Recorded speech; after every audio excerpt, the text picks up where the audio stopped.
Hello, people of YouTube. My name is Steve Gray. This is Gray's Guitars, and thank you for watching. Today, we're going to be talking about the Nevermind album artwork lawsuit. A while back, we talked about the Nirvana baby suing Nirvana, saying that this was childly sexual exploitation, and now they're saying it was dismissed, and a lot of people are like, yeah, cool, it's dismissed. You know, that kid had a freaking Nevermind tattoo across his chest. You know, why the heck would they even, the court even look at this?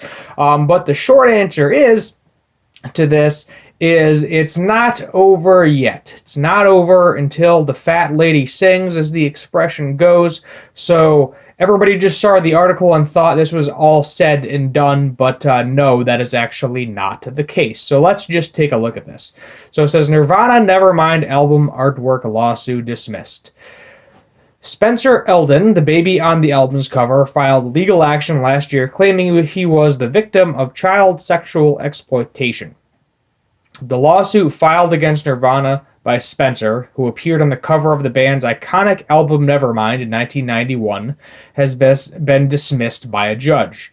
As reported by Spin Magazine, the judge dismissed the case on Monday at California District Court with leave to amend after Eldon's legal team missed a December 30th deadline in response to Nirvana estate's request for the lawsuit to be dismissed. So all this is them missing a deadline. That doesn't mean this is all said and done and over with.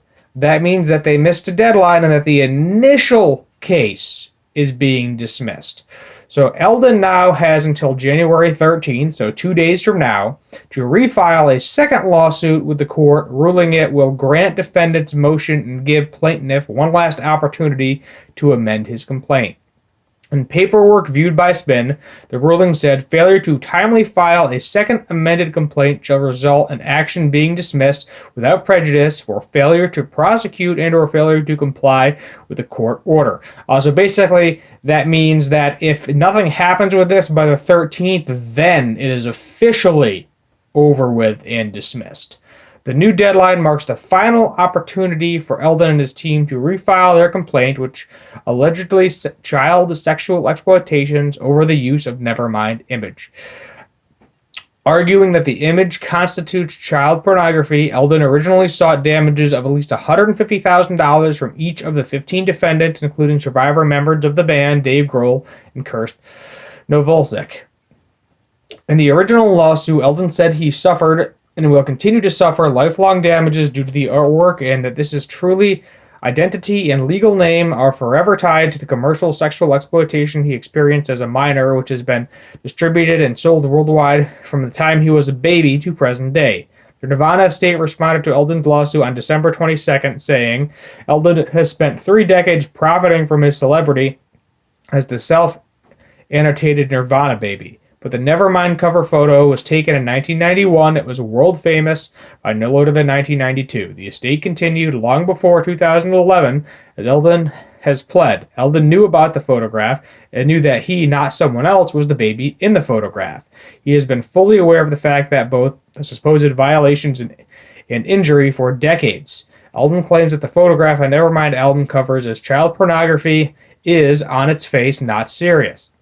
A brief examination of the photograph or Eldon's own conduct, not to mention the photograph's presence in homes of millions of Americans who, on Eldon's theory, are guilty of felony possession of child pornography, makes that clear. Eldon spoke positively of his involvement in the photo shoot during an interview with The Guardian in 2015, though told Time magazine in 2016 he had become upset about the attributed fame. So, do with that information as you will. So let's just look at this guy now.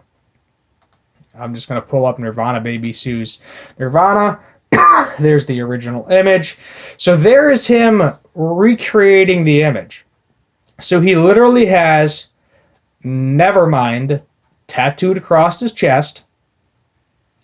He has remade this image for the 10th 20th and 25th anniversary, so 3 times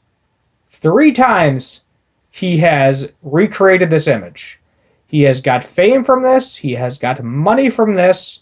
And now, after all these years, we're going on, let's see, 1991, so 90 to 2000 is 30. So what's that, like 33 years, roughly? He's saying that it's exploitation, all this other nonsense. No matter what way you agree with this, he has literally had minimum 2 full decades, 20 years, to fully comprehend what this image was, to bring up this lawsuit if he felt, it did fall into this category. A lot of people, including myself, are saying that the only reason he's doing this is because he's famous for basically doing nothing, because, he was an infant on this album cover, 1991, many years ago, and he is running out of money. And he just wants to get that last little kick, to get that money, to get himself set for the rest of his life, where he will never have to work, again, where he can't just show up to random places and be like, hey, I'm the Nirvana baby, and then charge $5 a pop for a signature. He could be perfectly comfortable doing that for the rest of his life, but no, he has to bring this up now after 3 decades. Or, well, I would say 2 decades of actual comprehension of what it was and the image, things along those lines. But it is what it is. It is what it is. Do with that information as you will. As of right now, we do not know what's going to happen with this. It is the case, though, as stated in this article, it would say, literally there are hundreds of thousands, if not millions, right here, millions of Americans who have a physical copy of this, whether it's a vinyl, a cassette, a CD, in their house. And if this gets passed, then all of that needs to go in the garbage. The album artwork's going to need to change. It'll be a giant mess. Let's just be honest. I'm sure they will give anybody who owns a copy of it, a certain amount of time to get rid of said copy if this does go through that way. I don't think it will. I think it's going to be, considered artwork. Baby's still going after the dollar. That was the comment on my first video, which I thought that was kind of funny. They said that the Baby is still going after that dollar. And if it is an issue, technically, if they re-release it, all they would just have to do is censor it to a certain extent. But do with that information as you will. So don't think that this is over yet, because it's not. There's still 2 days left. If they refile it, it's going to go back to court. It's going to get dragged out for a couple more months. I'll keep you updated as the information comes to me. I'll keep you updated on what's going on with this. So, yeah, there you have it. My name is Steve Gray. This is Gray's Guitarist. Thank you for watching. If you're new here, hit that subscribe button, turn on that notification bell, leave a like, comment down below what you want to see for future music and guitar related videos. Thank you for watching, and as always, have a good one.